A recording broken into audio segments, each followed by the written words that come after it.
Assalamualaikum warahmatullahi wabarakatuh. Bagaimana kabarnya hari ini? Semoga kalian selalu diberi kesehatan dan masih tetap semangat untuk belajar. Pada hari ini kita akan belajar tentang mengidentifikasi pemanfaatan kondisi geografis negara-negara Asia Tenggara.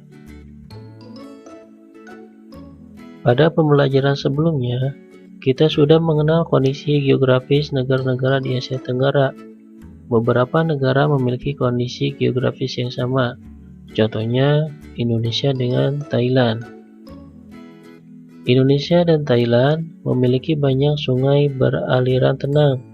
Aliran sungai ini dimanfaatkan untuk sarana transportasi dan perdagangan. Kondisi geografis di negara kawasan Asia Tenggara juga menyebabkan padi dapat tumbuh dengan baik karena iklim tropis dengan curah hujan tinggi dan berdekatan dengan garis khatulistiwa sehingga suhu udara sesuai untuk pertumbuhan padi. Negara-negara yang dekat atau berada di garis khatulistiwa memiliki keuntungan, di antaranya keanekaragaman hayati yang tinggi, memiliki lahan pertanian yang subur, memiliki potensi wisata tinggi, dan memiliki potensi energi matahari yang tinggi. Maka dari itu, kondisi geografis suatu negara dapat mempengaruhi sumber daya alam yang dihasilkan negara tersebut. Setiap negara di Asia Tenggara umumnya memiliki jenis sumber daya alam yang beragam. Contohnya sebagai berikut. Yang pertama, Indonesia. Indonesia memiliki sumber daya alam beragam.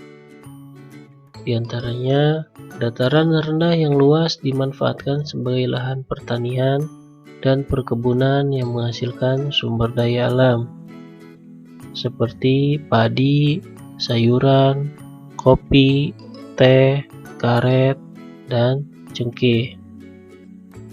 Potensi hutan di Indonesia menghasilkan rotan dan kayu jati yang dimanfaatkan sebagai mebel. Ada pula getah yang dihasilkan dari pohon karet.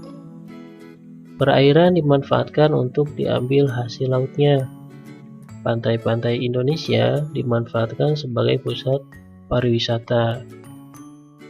Perbukitan di Indonesia menyimpan banyak sumber daya tambang. Dan yang kedua adalah Brunei Darussalam. Sebagai besar, bentang alam Brunei menyimpan minyak bumi dan gas alam yang menyumbang 40% pendapatan negara. Minyak bumi dan gas alam tersebut di wilayah Miri dan Kuala Belait. Dataran rendah dimanfaatkan penduduk sebagai lahan pertanian yang menghasilkan padi, kelapa, lada, buah-buahan. Dan yang ketiga, Filipina. Filipina hanya memanfaatkan dataran rendah sebagai lahan pertanian dan perkebunan. Pertanian dan perkebunan menghasilkan sumber daya alam berupa jagung, padi, ketela pohon, tebu, abaka, dan tembakau. Filipina juga memiliki pertambangan emas yang ada di wilayah Luzon yang kaya akan bahan tambang emas. Selanjutnya, yang keempat adalah Kamboja. Kamboja memiliki danau Tonle Sap yang merupakan penghasil ikan tawar utama di kawasan Asia Tenggara.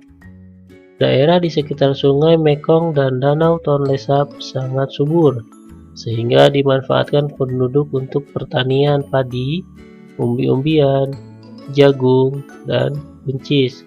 Ada pula hasil perkebunan seperti tembakau dan karet. Dan yang kelima adalah Laos. Dataran rendah Vientiane dimanfaatkan sebagai pertanian padi, jagung, dan tembakau.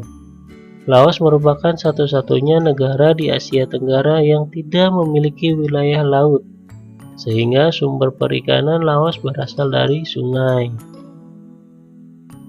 Yang keenam, Malaysia.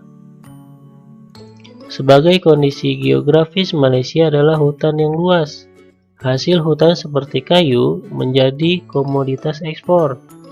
Sepanjang pantai barat dari Perak hingga Negeri Sembilan yang dimanfaatkan sebagai lahan pertambangan, seperti kilang minyak di Kuala Terengganu dan tambang timah di Perak. Malaysia juga memiliki perkebunan luas yang menghasilkan karet. Hal ini membuat Malaysia menjadi penghasil karet terbesar di dunia.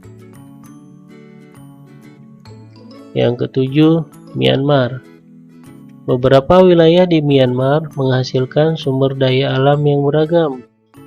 Contohnya, tembakau banyak terdapat di lembah Sungai Sitang, teh banyak terdapat di Plato San, dan sayuran banyak terdapat di pantai Arakan Yoma.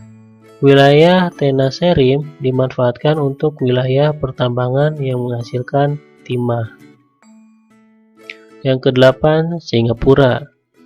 Singapura tidak memiliki banyak sumber daya alam.